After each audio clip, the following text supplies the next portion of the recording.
Hello Leo, Sun, Moon Rising, and Venus Signs. Kamusta kayo? Sana po ay nasa mabuti kayong kalagayan. Welcome back po sa ating channel. Kung bago po kayo dito, welcome din po kayo. Thank you for your support. I truly appreciate them po. God bless you all. Paunang mensahe ninyo ay choose wisely. Ayan. So, ibig sabihin nito na meron kayong pinagpipilian or kailangang pagpilian ng mga choices.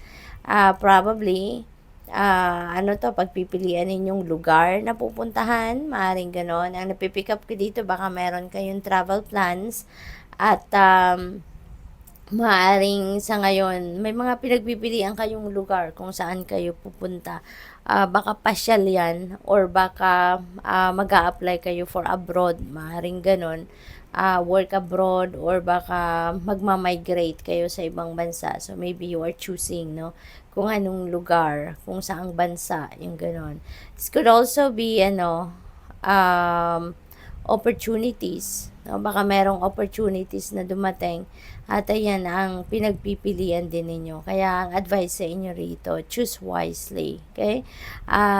Mag-tune in kayo sa inyong intuition, pakinggan ninyo ang guidance sa inyo ng universe, at para nang sa gayon, you're, guided accordingly. We have number 5, conflict and defeat. Ayan, so parang nanghihina, no? Or nanghina ang kalooban ninyo rito, pati katawan ninyo parang na-down kayo, low vibe kayo rito, no? So, maaaring meron kayong pinanggagalingang disagreement, away, diskusyon, maaaring ganon. And, maybe, feeling ninyo, this is not worth my time. This is not worth my effort and energy. Kaya siguro yung umatras kayo, no? Yun ang napipick up ko.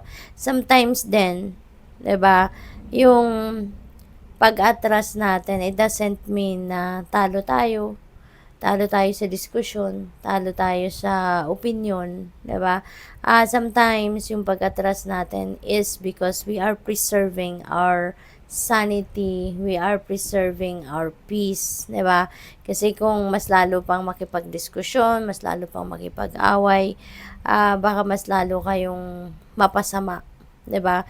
Or lalo kayong makapagsalita ng hindi maganda, yung ganun. Kaya maaring ganon ang sitwasyon din ng iba sa inyo, no?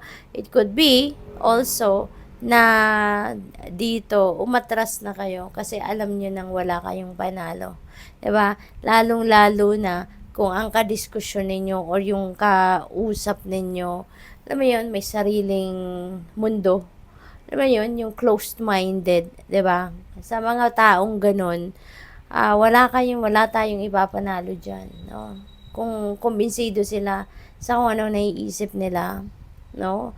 Kung ano yung pinaninindigan nila, kumbinsido sila na yun ang tama.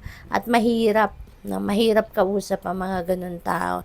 Even if sa judgment natin, hindi tama yung sinasabi niya, 'di ba? Pero doon sa mga taong ganung klase na hindi bukas ang isip nila para sa opinion ng iba, hindi bukas sa perspective ng iba, mahirap kausap 'yon. Kaya kahit anong gawin mong didepensa, no, sa sinasabi mo or sa stand mo, kahit anong gawin mong pagkukumbinse, pagpapaliwanag sa stand mo, hindi ka papakinggan, hindi ka maririnig, hindi ka maiintindihan because they choose not to understand you. So, maaring ganun ang naging ganap dito for some of you. We have shadow. Ayan. So, for some of you, this is good kasi siguro dati takot kayo, no? May mga fear kayo lagi, no? Meron kayong iisiping gusto ninyong gawin, gusto ninyong ma-accomplish, pero mag-hold back kayo kasi may takot kayo. Hindi kayo makapag-move forward or makapag-move on because natatakot kayo. But now, things are going to change. Sa ngayon, parang maglalakas ng loob ka na harapin na ngayon kung ano man yung mga kinakatakutan ninyo or ano man yung mga takot na nararamdaman ninyo. You are ready to face it squarely na sa ngayon. Buhay na siguro yung courage and yung inner strength. And yeah, and that is going to cause change, no? Malaking pagbabago ang maaring mangyayari dito sa buhay ninyo. At ito, yung pagiging matapang ninyo, you're choosing to be courageous, you're choosing to be brave. Sa ngayon, that is already a huge transformation, no, on a personal level. Kaya, maaring isa yan sa magbabago sa buhay ninyo. At saka, meron kayo siguro dito pagbabago din, ano, on the outside world ninyo. Baka magbabago din kayo ng tirahan, magbabago kayo ng trabaho, magbabago kayo ng employer, magbabago kayo ng set of friends, no? So, it could be along those lines din ang mga pagbabagong magaganap. We have patience. Ayan, patience is a virtue. Diba? May kasabihang ganon. And maybe sa ngayon, may sitwasyon kayo wherein you need to practice more patience. Kasi siguro, baka ito yung napapagod na din kayo siguro sa pag-aantay, nagsasawa na kayo sa pag-aantay. But there are may kasabihan, 'di ba, na good things come to those who wait. Kaya paminsan kailangan nating magpasensya, kailangan nating matutong maghintay kasi lagi nating alalahanin na hindi lahat ng gusto natin makukuha natin, no, at the time na gusto natin or sa timeline na sinet natin for ourselves, 'di ba? Lahat ng nangyayari, no, according to the divine order and timing, but if it's not yet ready, kung hindi pa yan ukol, talagang hindi pa bubukol, 'di ba? Kaya kailangan nating magpasensya. Let's continue to listen to our intuition because our intuition will lead us, no, to the path where we need to take at this time, diba? Rather than ipagpilitan natin kung ano yung gusto natin, ipagsiksikan natin kung ano yung gusto natin. Let's learn to wait and let's learn to surrender. We have prosperity begins. Napakaganda nito pagdating sa inyong kaperahang aspeto because this is a prosperity and abundance coming your way. This is the start of prosperous and abundant life.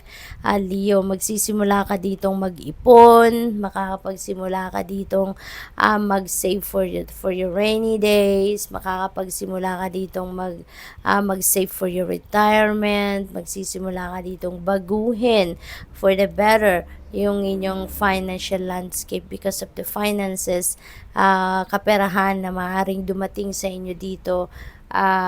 Maaari din ng financial opportunities ito, pagkakakitaan, money path, source of income na dadating sa inyo rito na yun ang magdadala sa inyo ng prosperity and abundance.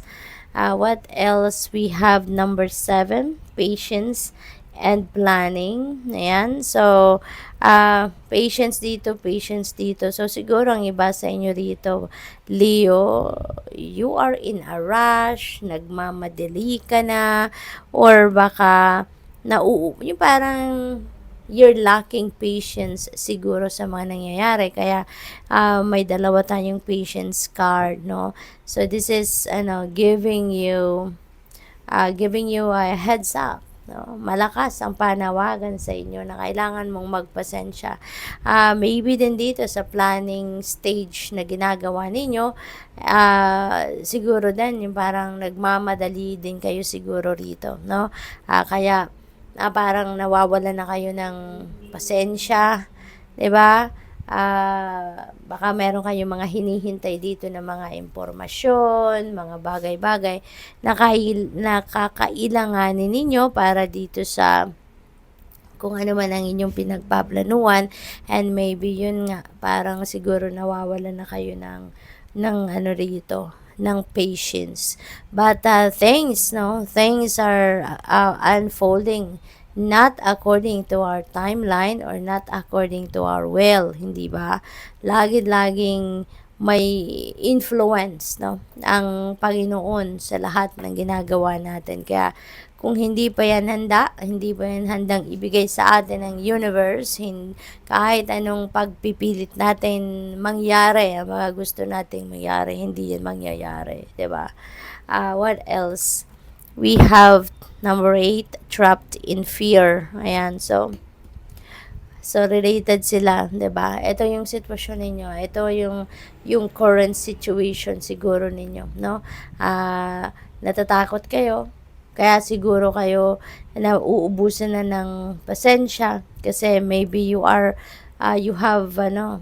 fear of failure, or baka gusto ninyong mangyari because natatakot kayo na maunahan kayo ng iba. 'Di ba? Maaaring ganon. So, you are trapped in fear. Pero, ang maganda rito, kasi merong change energy, 'di ba? Meron kayong transformation energy, and maybe to magbabago ang takbo ng isip ninyo, magbabago ang mararamdaman ninyo rito eventually, and you will be able to face your fears. You will be able to confront, no, yung mga kinakatakutan ninyo. So, tignan natin kung anong final message ninyo from the trinket. See, butterfly, ang laking butterfly. Tapos meron din tayong malaking butterfly. So, definitely, there is a massive change that is about to happen sa buhay ninyo, Leo, no? And if that message resonates with you, kayo lang tanging nakakaalam kung anong magbabago dyan sa buhay ninyo. Whether it is on a personal level, in your outside world, or spiritual level. So, depende sa inyong sitwasyon. Kayo lang ang tanging makakapagsabi kung anong pagbabagong mangyayari. So, good luck. Thank you for watching. Love and light. Namaste.